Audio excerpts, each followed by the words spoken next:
Bueno, el doctor Ariel Segal, o se dice Segal. Segal. El doctor Ariel Segal es historiador, es analista internacional, trabaja en la Universidad Peruana de Ciencias Aplicadas, escribe en varios periódicos y revistas, entre ellas en Perú 21. Es hijo de una mujer que fue muy importante, o es muy importante en la cultura venezolana, como es Alicia Segal, excelente periodista además. Y qué mejor que él, que conoce la historia de Ucrania y toda su historia desde sus inicios. Qué mejor que él, que conoce la historia de los judíos y de las persecuciones, de los campos de concentración como Treblinka, por ejemplo. Qué mejor que él, que sabe de la invasión de los nazis a Crimea, luego la invasión, porque fue una invasión de los comunistas para anexar la Unión Soviética, las luchas de ellos, la hambruna que pasaron con Stalin, que murieron millones de ellos, pero también el triunfo una vez que se hace Crimea libre, independiente. Ucrania. Perdón, dije Crimea, Ucrania libre, independiente y que tiene los tres poderes independientes y se convierte en una de las naciones que más han progresado en las últimas décadas, porque además es una nación muy rica, no solamente en el subsuelo, sino también con los cultivos, es el gran granero de Europa, etc. Bienvenido, Ariel Segal, cuando estamos pasando del 5º al 6º día de la invasión. ¿Qué nos puedes decir y en qué estamos? Sí, bueno, primero que nada, muchas gracias. Gracias por todos esos elogios y por creer que yo soy la persona más adecuada para hablar sobre esto cuando hay muchísima gente muy preparada para el tema. Y también con la aclaración de que mi madre está viva y es una escritora, no solamente una periodista. Bueno, en esta trágica guerra que está ocurriendo. Pero yo no maté a tu mamá, yo no voy a quedar en esa lengua. Tu mamá está viviendo en Miami. Sí, sí, sí. Lo que pasa es que en un momento dijiste fue, pero bueno. Claro, fue en Venezuela cuando vivía en Venezuela. Ajá. Claro, claro, pero bueno, entremos en el tema que en este momento la parte militar, yo no soy especialista, lo que sabemos es que Ucrania está resistiendo probablemente mucho más de lo que Rusia se lo esperaba. Eh, Cuando ellos hablan de que son 5 días, sobre todo de que no han podido llegar a Kiev, la capital, eh, y que han permanecido más o menos a la misma distancia por 3, 4 días, implica que la resistencia está logrando contener a las tropas rusas, por lo menos en ese frente, porque aquí hay que hablar de dos partes. Una, al principio creíamos que si iba a haber un conflicto armado, Putin tenía dos escenarios.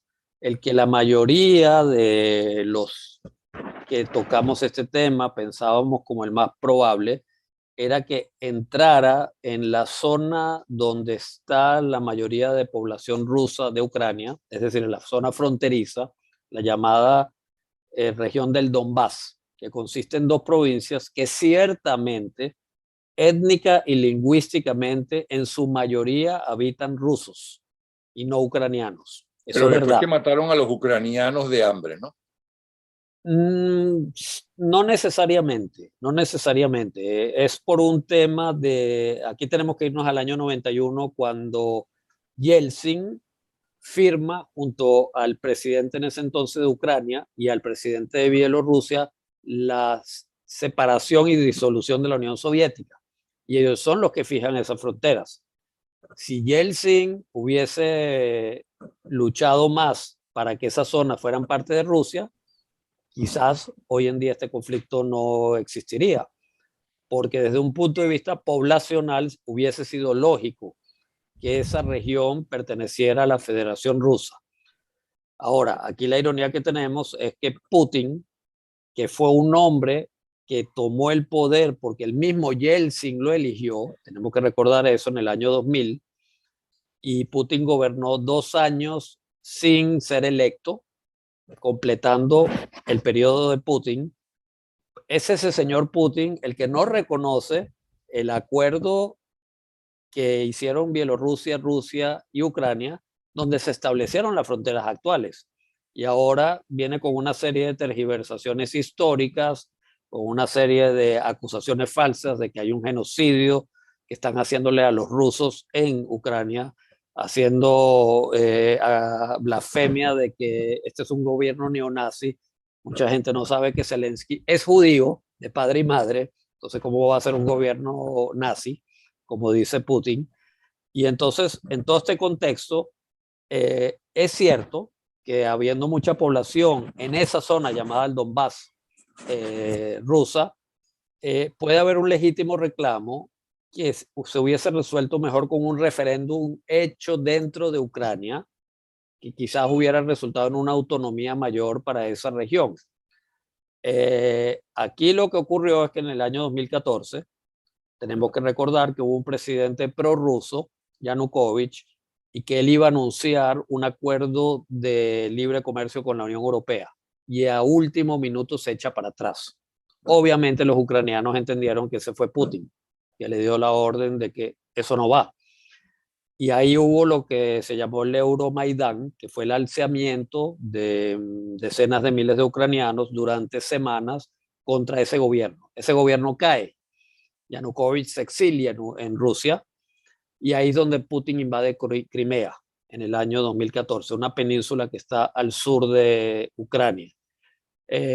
A partir de ahí también en el Donbass, en esa región, surgen grupos separatistas que quieren unirse a Rusia, y Rusia envía armamento, logística y mercenarios que han mantenido esa zona en una guerra civil desde el 2014 hasta la actualidad. Ese digamos que es el contexto más inmediato de lo que está ocurriendo en Ucrania. Todo esto se tenía que resolver de una manera negociada porque el presidente anterior de Ucrania, llamado Poroshenko, había acordado con Putin lo que se llamaron los acuerdos de Minsk. Minsk es la capital de Bielorrusia, país al norte de Ucrania, en donde se estipulaba que eventualmente esa región del Donbass, de mayoría rusa, iba a tener un altísimo grado de autonomía, pero Rusia tenía que retirar su apoyo a los separatistas, y entonces Ucrania iba a retirar al ejército.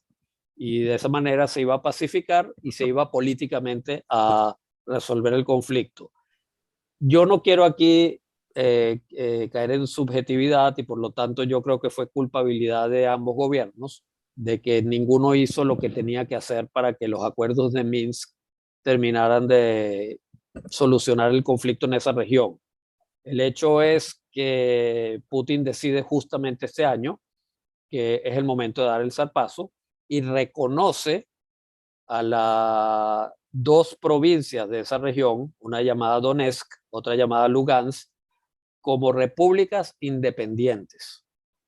Y en ese momento justifica la invasión que venimos viendo que ocurre hace 5 días.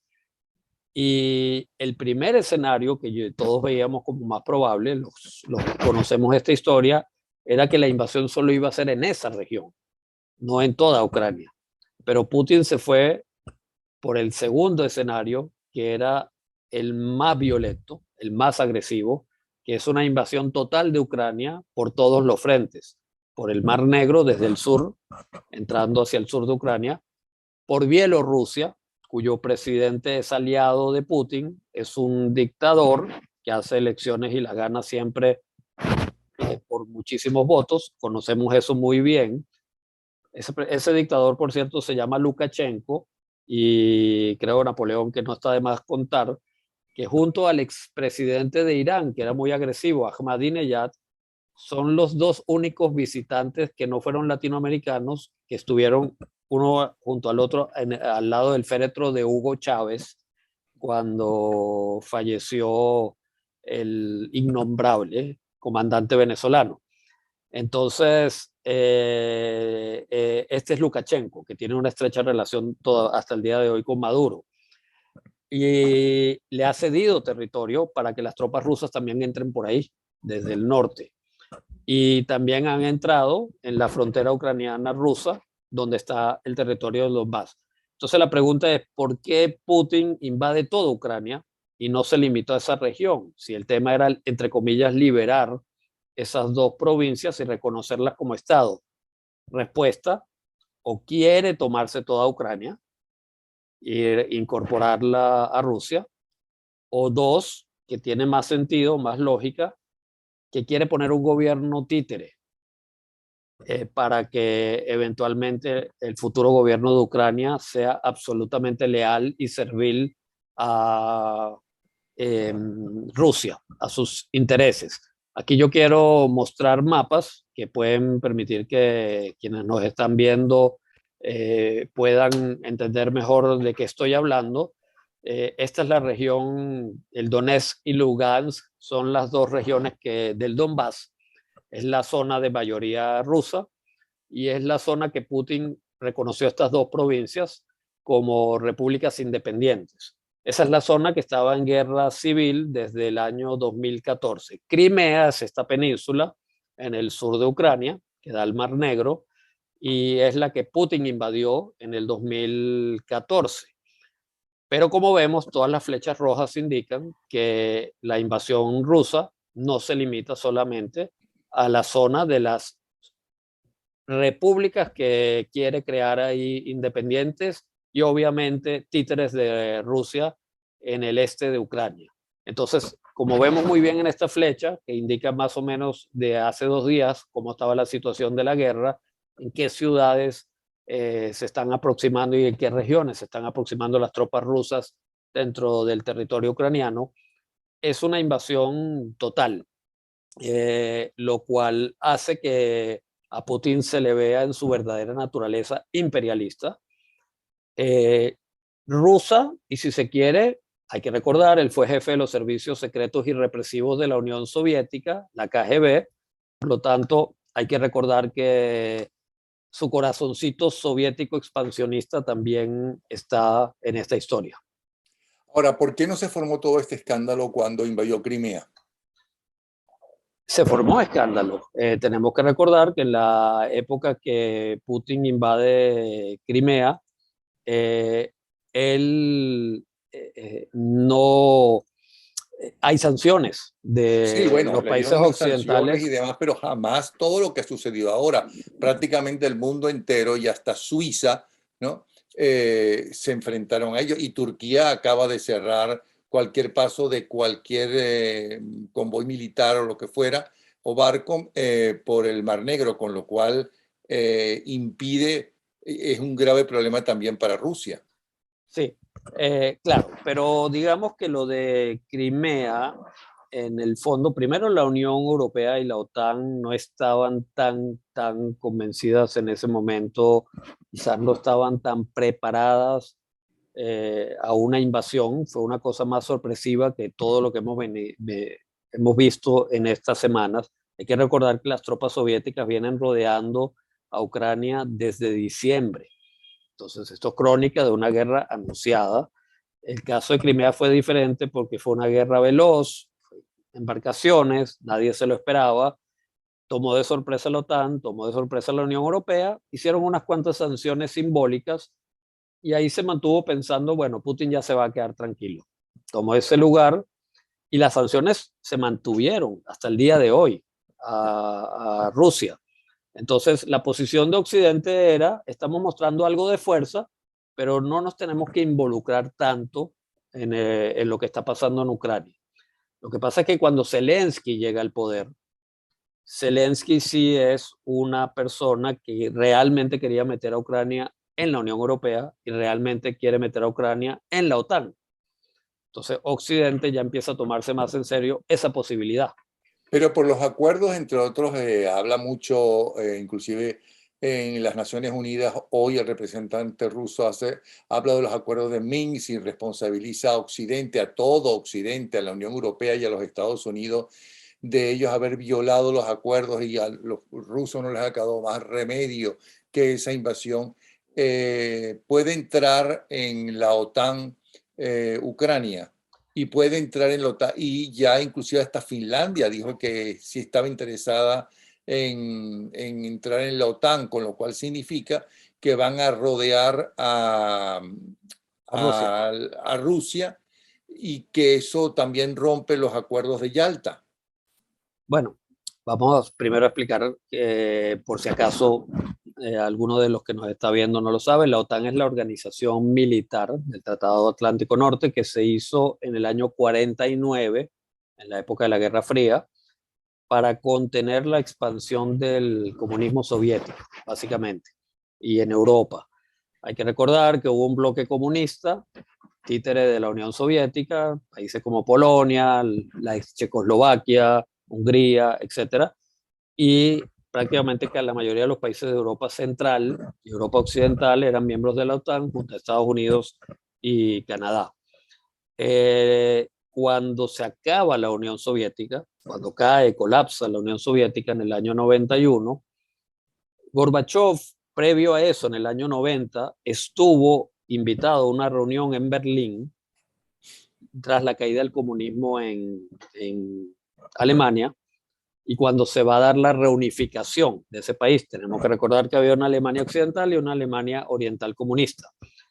Y cuando a Gorbachev se le informa, no se le consulta, el último presidente de la Unión Soviética, se le informa que Alemania occidental va a absorber totalmente a Alemania oriental, no es que se va a hacer un híbrido, no es que se va a tomar en cuenta algo de la Alemania excomunista del este, sino que es un hecho.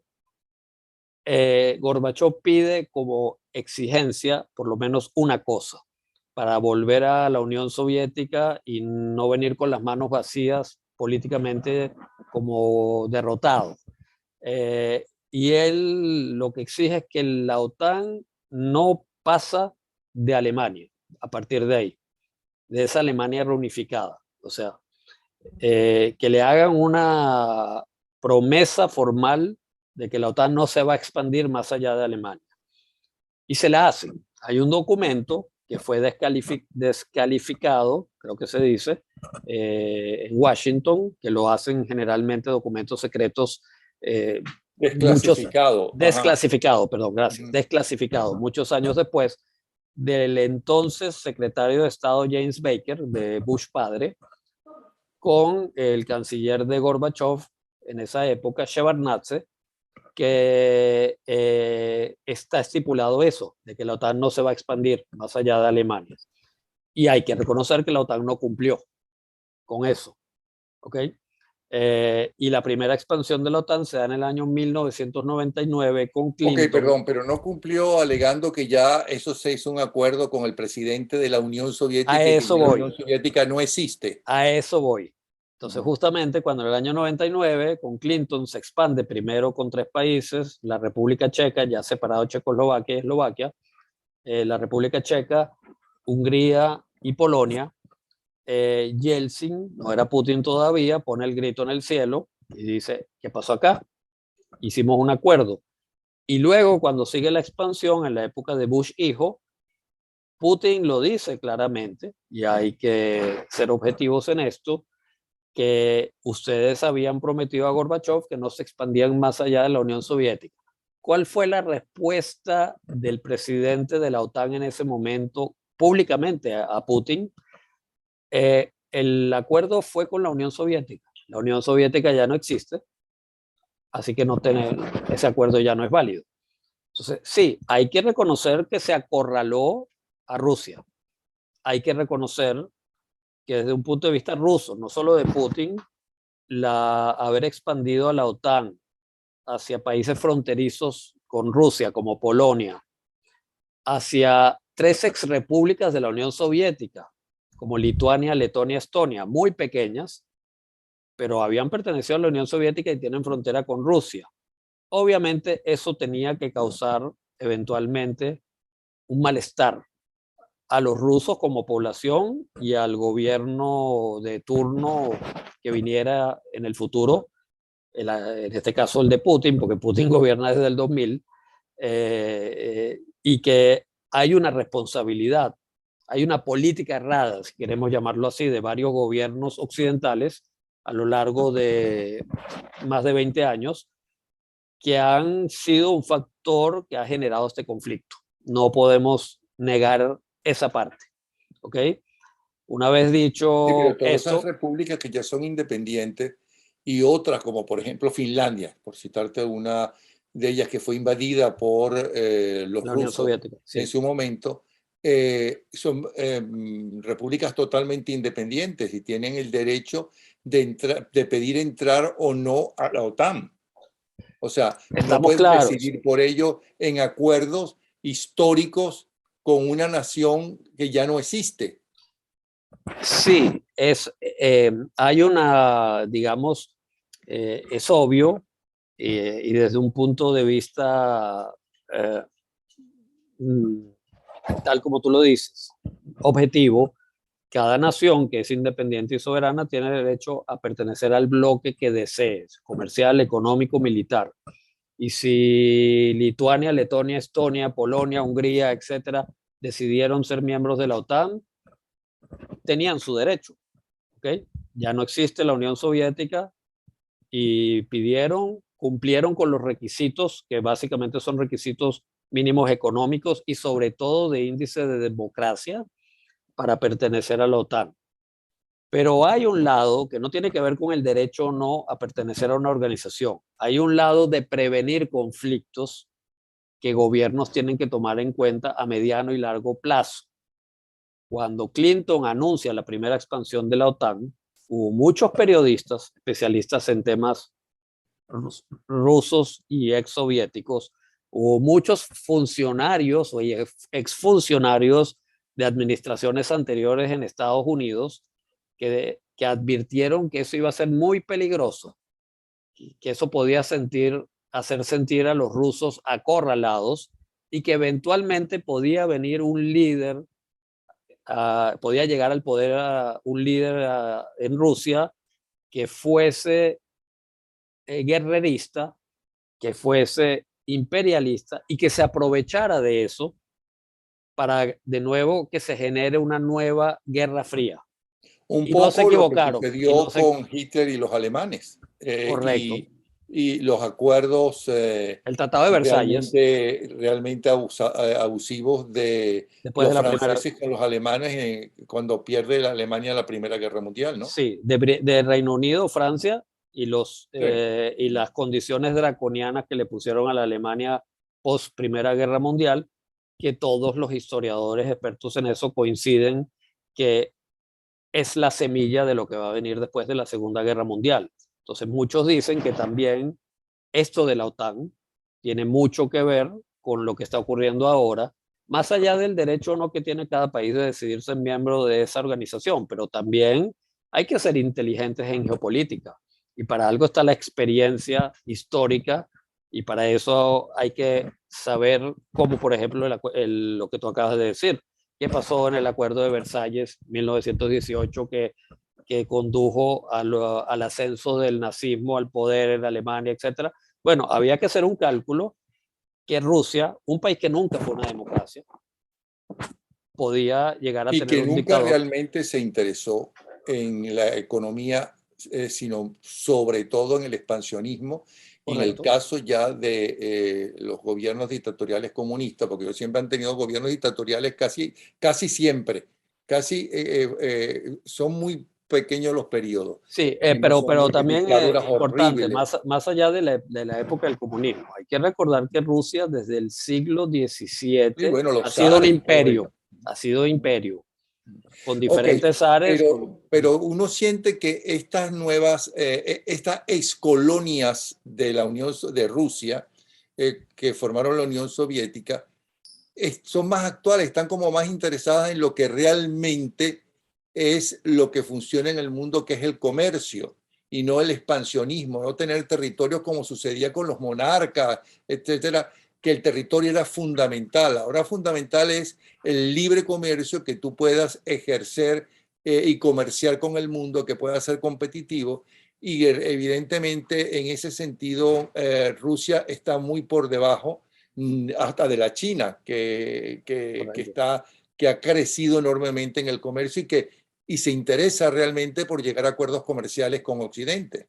Sí, pero aquí lo que ocurre es que hay, primero, la historia imperialista rusa, no la podemos dejar de lado. Son 4 o 5 siglos de imperialismo, sea el de los zares o sea el soviético.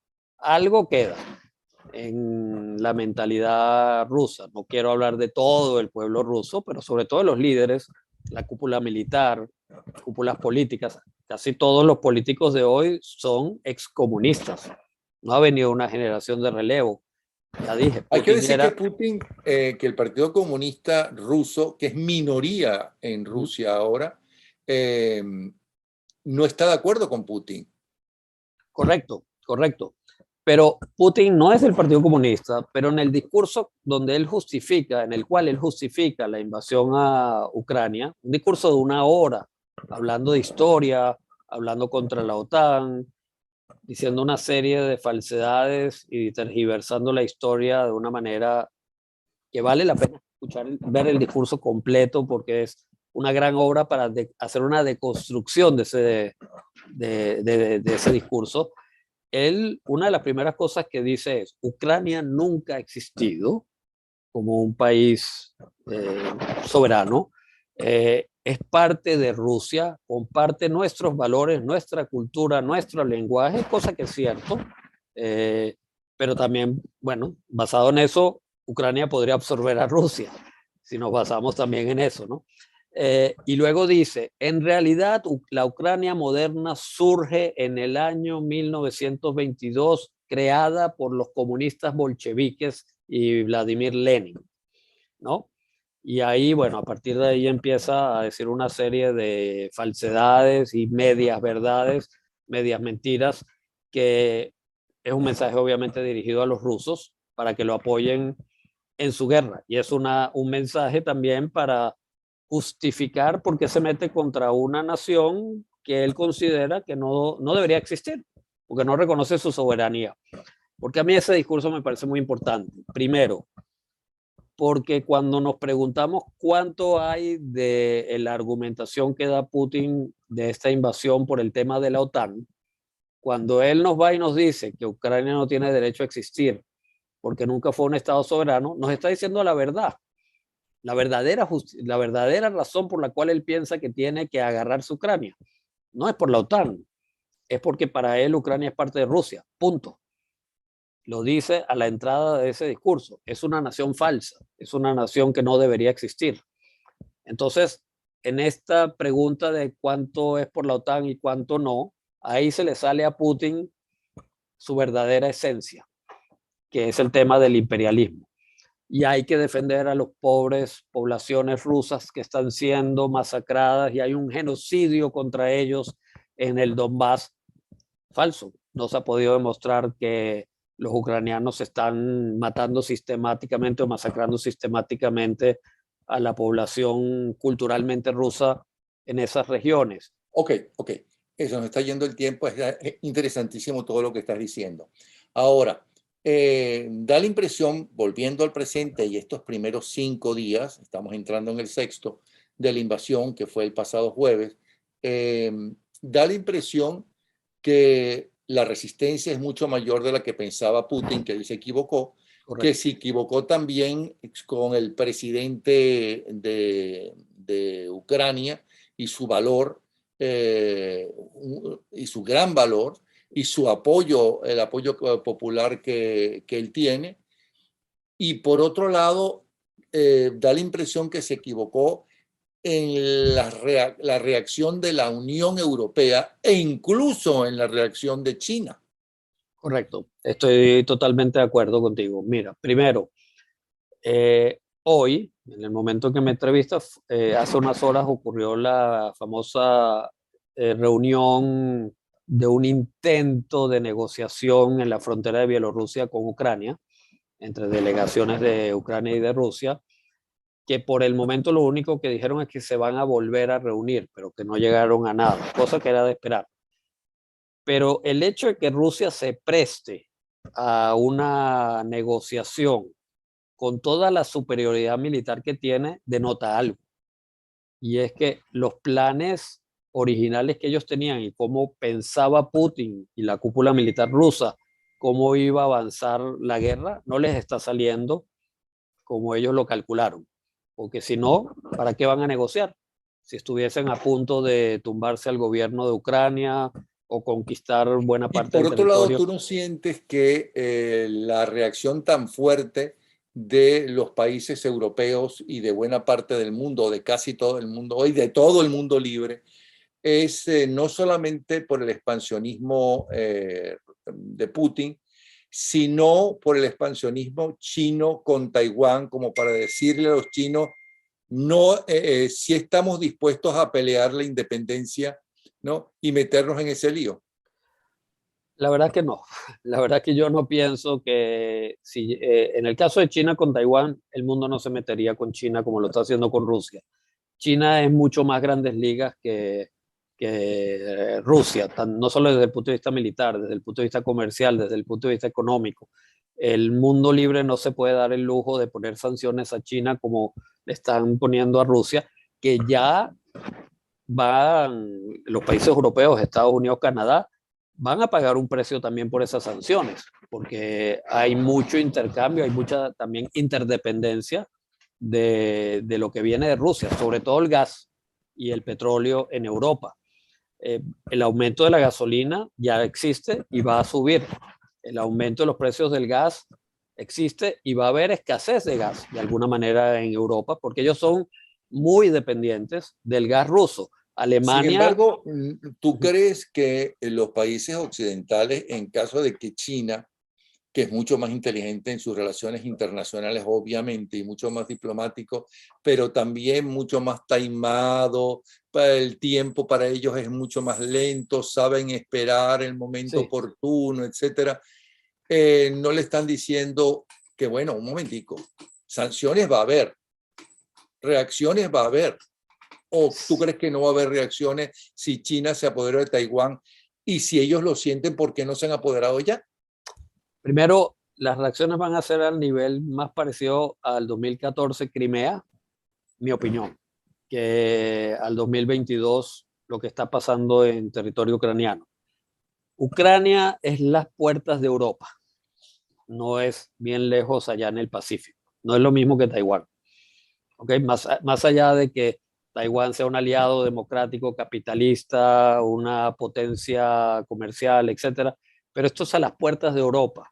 Si a Rusia no se le da un mensaje claro en este momento, no es solo Ucrania, se está jugando probablemente los tres estados bálticos, Lituania, Letonia, Estonia, se podría estar jugando en el futuro Hungría, se podría estar jugando en el futuro Polonia. O sea, si a Putin no se le hace claro y a los rusos que se acabó esa historia del imperialismo ruso y de la Unión Soviética, etcétera, hay un peligro inminente para Europa. ¿Okay? No es lo mismo, en mi opinión, de si hay una invasión a Taiwán en No, el no, claro futuro que no es donde lo va a mismo. haber sanciones, pero no tan severas. Y también hacerle sanciones a China implica, desde un punto de vista económico y comercial para los países occidentales, muchísimo más daño que hacérselo a Rusia. No entra en la misma Y hacia eso quería lista. ir también. Con todo lo que ha pasado con la pandemia, con el coronavirus y todas estas cosas, más lo que está pasando con Rusia y el expansionismo ruso, eh, ¿tú crees que Occidente no empieza a darse cuenta que no debe depender tanto, por mucho que la mano de obra le salga tan barata, de China, y que tiene que independizarse bastante de China, eh, porque no puede ser así como Alemania se está sacrificando con el gas, ¿no? Que tiene que sacrificarse y darle alicientes a las empresas, a las grandes empresas locales, para que los productos, en lo posible, parte de ellos o lo fundamental, ¿no?, se hagan en Occidente y no dependan tanto de China. Sí, sí. Yo creo que, bueno, hay que darle crédito a Trump en el primer paso de la contención de la dependencia de China, de los abusos comerciales, de espionaje industrial y la guerra comercial con China. Y ojo, a mí no me gusta para nada Trump, a mí me parece que Trump es un peligro para la democracia de Estados Unidos, pero eso es otra historia. Pero Trump dio ese primer paso. Eh, a, Tan asimilado está por los dos partidos que dominan la política de Estados Unidos que Biden no ha dado un paso atrás de la política de Trump con respecto a China. Entonces yo creo que esto ya se convirtió en una de las muy pocas cosas que es bipartidista en Estados Unidos. El tema de que cuidado con China y que hay que ser más independiente de China y tratar de convencer a los europeos sobre eso, porque yo creo que el país que ha tomado mucha conciencia sobre eso es Estados Unidos, pero no estoy tan seguro que algunos países europeos todavía toman conciencia sobre no depender tanto de China. Ese es un tema. Igual que sí se tomó conciencia de no depender tanto de los países árabes, por todos los problemas del Medio Oriente, porque son tiranías, etcétera, y por eso han diversificado y buscado los recursos que necesitan energéticos de diversas partes del mundo. Entonces, en eso se está haciendo más inteligente. En este momento, por ejemplo, el tema del gas que viene de Rusia, están tratando de recibirlo de Estados Unidos por embarcación, están tratando de recibirlo de Qatar, que es uno de los países que se hunde en gas. Y cuando, me parece importante que sí se mencione, Alemania había construido un gasoducto directo de Rusia a su territorio, que se llama el Nord Stream 2, y que iba a ser operativo este año. Y el gobierno de Alemania ya anunció que por el momento eso no va. Y eso va a afectar mucho a Alemania. Y de ahí el gas iba a ser redistribuido a lugares de Europa. Entonces, Occidente está pagando un precio importante por las sanciones que le está dando a Rusia, pero no se pueden dar el lujo de darle a Putin, insisto, una señal de debilidad, porque Putin se dio cuenta, hay el antecedente de Georgia, 2008, Putin invade dos provincias de mayoría rusa en Georgia, ex república soviética. Luego lo hace 2014 Crimea. Entonces llega un momento que uno entiende que Putin ve que el mundo no reaccionaba de una manera seria y ya entendió Europa y Estados Unidos y Canadá que el mensaje ahora tiene que ser totalmente claro. A mí de todas maneras me parece que hay un grave error preguerra en el discurso de Occidente, de la OTAN, que era hacer tan claro de que la OTAN no entraría a la defensa militar de Ucrania en caso de que Rusia invadiera. Yo entiendo que no lo debieron haber hecho y no lo tienen que hacer porque Ucrania no pertenece a la OTAN. Y la doctrina de la OTAN es que se entra a rescatar a un país que pertenece a la organización. Entonces no había que hacerlo. Pero no había que ser tan explícito y todos los días decir, vamos a ayudar a Ucrania, vamos a hacer sanciones económicas, vamos a darle armamento, pero no vamos a entrar, no vamos a entrar, no vamos a entrar. Eso sí era darle un cierto mensaje de debilidad a alguien como Putin. ¿Qué crees que va a hacer Putin en vista de que no le salieron bien las cosas? ¿Y hasta qué punto Putin está en peligro de que le den un golpe de Estado a él si la crisis económica se agudiza fuertemente por todas estas acciones? Si sigue bajando la moneda, cayendo la moneda, si el aislamiento económico se amplía aún más de lo que ya ha empezado a hacerse.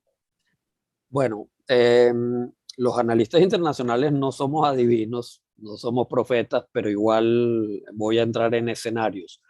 Yo creo que aquí lo más básico es esto. ¿Qué va a pasar primero? Que las fuerzas ucranianas no logren resistir más y Putin logre llegar a Kiev y poner un gobierno títere, o que la presión de todo lo que está ocurriendo en Rusia a nivel económico, el descontento de la casta militar, el descontento de los oligarcas que apoyan a Putin, haga que le obliguen a retirar las tropas, a negociar, obviamente con alguna victoria, porque no puede invadir y salirse sin ninguna victoria, aunque sea política, simbólica. Y la respuesta está en eso. ¿Qué ocurre primero? ¿Si cae el gobierno de Ucrania o no, antes de que los factores económicos determinen un golpe de Estado o una presión a Putin para que retire las tropas?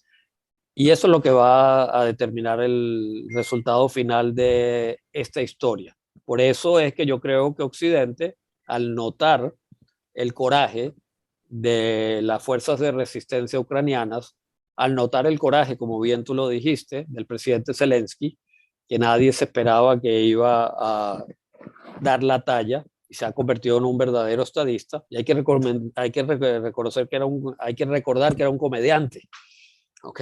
Y se ha convertido en este gran líder que también está defendiendo una causa que va más allá del territorio ucraniano, que es la democracia, contra un país dictatorial autocrático. Y de un gobierno pequeño frente a un gigante, un monstruo, David y Goliat. Correcto. Entonces, justamente, si tú recuerdas, Napoleón, el segundo día de la guerra, el mensaje de Zelensky fue: nos han dejado solos. ¿Y qué pasó el tercer día? Que vinieron las sanciones más fuertes. ¿Y qué pasó el tercer día? Que países como Alemania, que nunca envían tropas y nunca envían armamentos, solo se limitan a mandar dinero, dijeron: vamos a mandar armamento a Ucrania. Y que al cuarto o quinto día viene un país como Suecia o un país como Finlandia, que no están en la OTAN, y dicen: también vamos a ayudar y vamos a mandar artillería, armamento a Ucrania. Y que viene hoy un país como Suiza, neutral, y dice que también va a ayudar a Ucrania. Que rompe la tradición de neutralidad y la fama de Suiza de ser absolutamente neutral. Correcto. Entonces, el turning point, el momento de quiebre, es cuando Zelensky dice: nos han dejado solos. Y ese es el tema. Una Ucrania con una resistencia mejor armada, con una resistencia, con una logística mejor, si resiste varios días, puede hacer o que le hagan un golpe a Putin, o que a Putin la casta militar lo obligue a retirarse y a negociar. Pero ¿qué viene primero? Es muy difícil saberlo. Las Por tropas último, y para rusas. cerrar nuestra conversación, ¿qué ha cambiado en el mundo entre la pandemia y esta reacción y esto que está pasando con esta invasión y la reacción de los países europeos, los Estados Unidos, ¿no? De los países del mundo, especialmente el mundo occidental? El mundo ha cambiado y uno lo puede ver, ese cambio. Sí, bueno, el tema de la pandemia, sí, definitivamente. El tema para mí es muy difícil en este momento, sin perspectiva de tiempo, hacer un análisis de lo que tú me estás preguntando sobre qué ha cambiado con el tema de la invasión rusa a Ucrania. Para eso hace falta un poco más de tiempo. De la pandemia, definitivamente. Yo no lo vinculo necesariamente. Los cambios de la pandemia ya son cambios sociales, eh, de, ha acelerado el tema del teletrabajo, ha acelerado temas tecnológicos, nos ha hecho más conscientes de la vulnerabilidad del ser humano en un mundo globalizado. Todo cambia para mí a raíz del COVID, las consecuencias de la pandemia. El tema de Rusia, lo poco que por el momento podemos ver es: yo creo que lamentablemente la democracia va a seguir estando en crisis. Yo creo que la mayoría de los países van a seguir tendiendo hacia la autocracia electoral, ¿ok? Ya se está viendo en Hungría, ya se está viendo en Polonia, estamos viendo el auge de partidos de extrema derecha hace tiempo, pero cada vez creciendo más en Europa. Vemos en América Latina como la democracia cada vez más es algo que se va desvaneciendo. Eh, yo quiero creer que el ejemplo ucraniano puede darle un pequeño impulso a la motivación de la lucha por la democracia, porque Zelensky y su gente, insisto, no solo están dando un ejemplo de luchar por la soberanía, la independencia, el derecho a existir en una nación soberana, están luchando también por la causa de la democracia, y por eso es que Occidente lo ayuda. Y quiero creer, no estoy seguro de que sea el caso, de que lo que estoy diciendo se cumpla, pero quiero creer que nos da una pequeña ventanilla de que ha surgido un nuevo líder que puede inspirar también no solo a que ciertos políticos empiecen a pensar como estadistas, pero también que empiecen a pensar de que su función en sus países es el rescate de la democracia. Ojalá, amén. Ojalá, amén. Gracias, doctor Ariel Segal, o Segal. Vuelvo a repetir, es historiador, es analista internacional, profesor o catedrático en Perú, en la Universidad Peruana. Y bueno, seguiremos conversando, ¿te parece? Sí, muchas gracias, Napoleón. Un placer y bueno, felicidades. Y se te ve igualito que hace Bueno, muchos y tú años cuando estabas en Venezuela. me saludas a tu mamá, que le tengo mucho cariño, ¿ok? ¿Cómo no? Hasta